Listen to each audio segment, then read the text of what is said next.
Welcome to Restore 2022, an opportunity for us to read the scriptures together, to grow and to live for Jesus. Today we have arrived in our reading in John chapter 10, with real vibes of rural and agricultural settings. John is cleverly moving us from the Feast of the Tabernacles to the Feast of the Dedication, and ultimately going to the Feast of the Passover, which we're going to see unfold in the coming chapters. Here is the image of the sheep, the shepherd, the gate of the pen.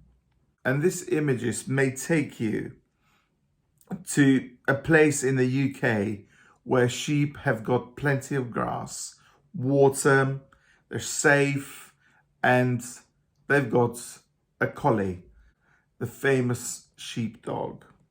This is totally different from the image that we see or we understand from the ancient Eastern world, where shepherding was dangerous, grass was scarce, and clean water was not guaranteed.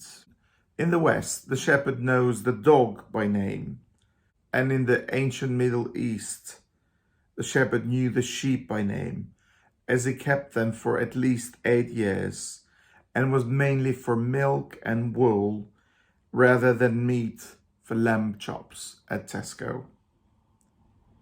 Jesus also calls himself the gate of the sheepfold, the open door through which his flock may find freedom and sustenance in God's pasture. This is the place where Jesus is telling the story that is pointing out to the self-promoted bad shepherds of the past of the people of Israel. The context here is that actually these bad shepherds have not been looking after the people as they should. And Jesus is pointing out that he is the good shepherd and he is the safe door to the pen of sheep. He's not employed, he is not hired, he owns the sheep. John has selected this wonderful picture of mutual trust between the shepherd and the sheep, and the solid and the secure bonding between them at the level of the sacrifice that he is willing to make for the sheep. As I said earlier on, shepherding is a dangerous job in ancient Middle East. The good shepherd is recognized by the watchman and knows the sheep by name, calls them, and they recognize his voice.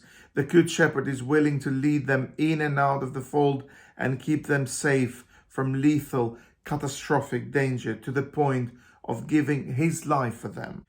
And in contrast with pseudo-shepherds, thieves who stealthily come to steal and destroy, Jesus is the noble good shepherd. And yet the Jews don't want to know. They don't believe. They're offended by this. They've hardened their hearts to the point of wanting to stone him once again. And yet his time has not come yet. This is totally different and in big contrast with the people across the Jordan towards the end of the chapter who welcome and accept him. What can we learn from this? Seeing the reaction of the Jews is heartbreaking. Jesus is calling for a revision of their understanding of God, of how stubborn they were to receive that. And as we go through Restore 2022, your understanding of God will be challenged. This happens automatically as you open scripture daily. But make sure that you are open to allow God, the good, noble, good shepherd, to lead you. Make sure that you welcome him and you trust him. Remember, the sheep know the good and noble shepherd's voice. God bless you.